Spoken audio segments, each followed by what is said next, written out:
Page 132, Scale Waltz. This is a 3-minute technique using the C major scale. We'll also get some practice with the articulation and doing different things in the hands at the same time. So as far as the articulation and all that goes and doing different things, I'll get to that a little later. Right now I'm just going to go through a routine for learning a piece of music because we have a waltz here. Let's look at it. I'll look it over. It's 1 page long. Actually longer than that, but we'll talk about that later. Treble, bass, clef. There's no sharps or flats in the key signature. Remember I talked about the key signature before? No sharps or flats. We're in C major. Okay, we're going to use the white keys.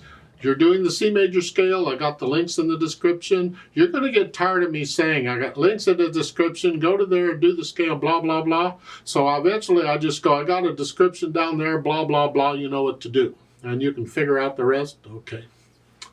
3/4 time signature makes sense. It's a waltz. Waltzes are generally in 3/4 time. Both hands are playing at the same time, so I'm going to take it one hand at a time. And again, I connect everything at first if I can. So the right hand, you're here. And it's 1, 2, 3, 1, 2, 3. Cross the thumb under. We're doing a C major scale, really, almost. 2, 3, 1, and... I mean, basically it is a C major scale. It's just got a little variation in it, huh? Because on measure 7, it's... And then measure 9, you're going back down. 2, and then measure 13, you're here. And then you cross over from measure 14. And then you got that 1 and 2 and 3 and 1 and 2 and 3 and... Okay, so you're basically doing a C major scale. Left hand, well, it's got the chords. So you got the C and the G. 1, 2, 1. You can go ahead and use a little finger on these. F and G. No big deal, I hope. Put the hands together. Well, it's here. Hold that down.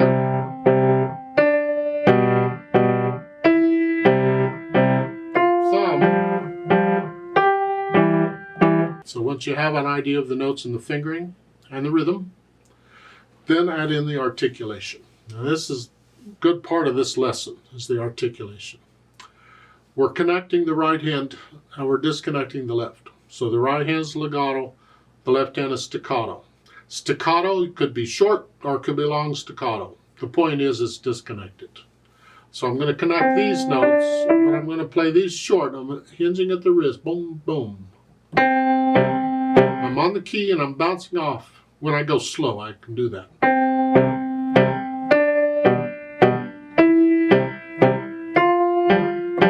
Now when I get to measure 8, I'm here. And lift up. It's a new phrase. See, the first 2 lines is all one phrase. You see that curved line goes... when they do it from line to line, the curved line looks like this. It goes off into no place, and then in the second line, it comes from no place. It's the same curved line. So the first 2 lines is one phrase. Then you lift up like taking a breath. Well, you have to lift up as a repeated note, but this is a little long, like taking a breath. Now there is a note at the bottom. Repeat playing the RH8VA. Wow. Because the repeat signs, you can repeat it and play it again? Well, they want the right hand to go up an octave then when you repeat. So you're here. But when you repeat, you're not going to be here. You're going to lift up and come here. There's no rest. You just lift up and move. The left hand stays where it's at. So the second time you do that up here. Okay. Now, I don't use a lot of exercises, drills and things. I do the play and say it drill if I need to try and learn the names of the notes in the music. But otherwise, I don't do a lot of drills and exercises. I didn't do any drills or exercises when I was in college. We used scales and arpeggios for everything. All the stuff that we had to work on, we used those or some variation of those. And that's how I teach. I just do those. The idea of the independence of the hands, doing different things in the hands, we need to get used to. And that takes time. So I use the scales for that. So when you're doing the C major scale, since you're doing it anyway, you can do it connected at your speed, not mine. Okay, you can do it staccato. Practice that there. Practice one hand connected and the other hand not. Then switch it. So you're getting used to this feeling of doing the different things in the hands. You could also practice the scales with the dynamics. How soft can you play a scale? Now don't use the soft pedal. We want the hands to do the, how soft can you do? It's not going to come across in the video because the electronics I'm using want to even out the volume. So even though I play really soft, it's going to increase, it's going to go. That was really soft though. Or loud, just putting a lot of weight, let the wrist collapse. So you practice the dynamics using the scales. You practice the articulation using the scales. You can do the crescendo and diminuendo. Get louder as you go up.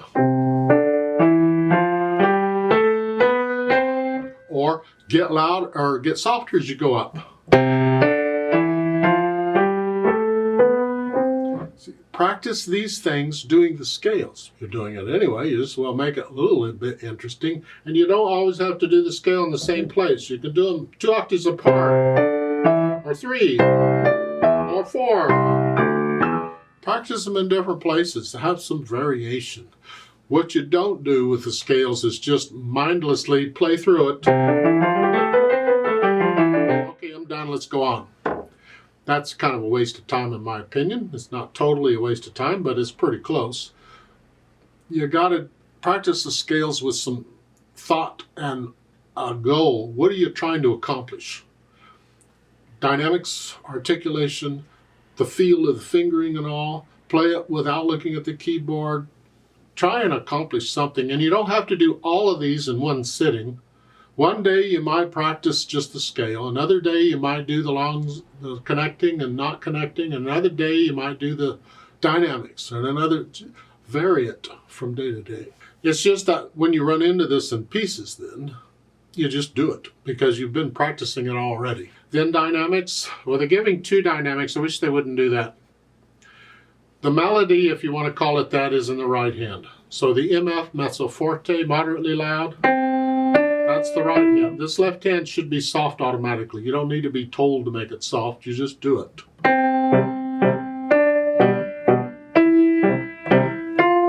And then in measure 5 and 6, you get the crescendo to go up to loud. So in measure 5, you're moderately loud, a little louder, now you're loud. And then measure 9, come down to moderately loud. And the same thing at the bottom. You're moderately loud. Come down to moderately soft to soft. Here at the bottom. The left hand, just keep it in the background. Well, you can practice that with the scales too.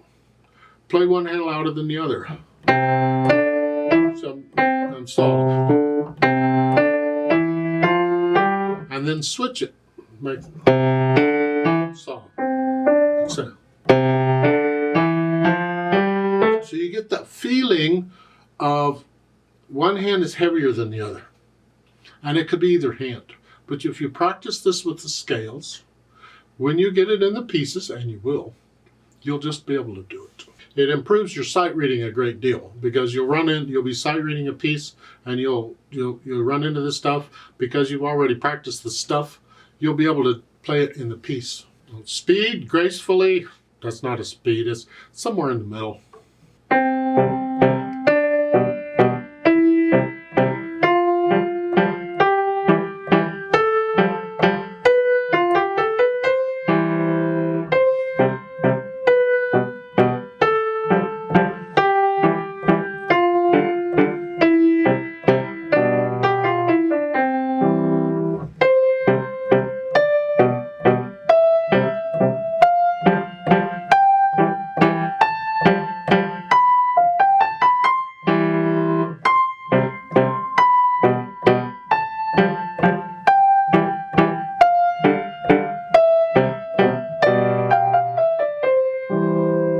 One way of doing it, that may be a little fast. You don't have to go that fast. You take it at your speed.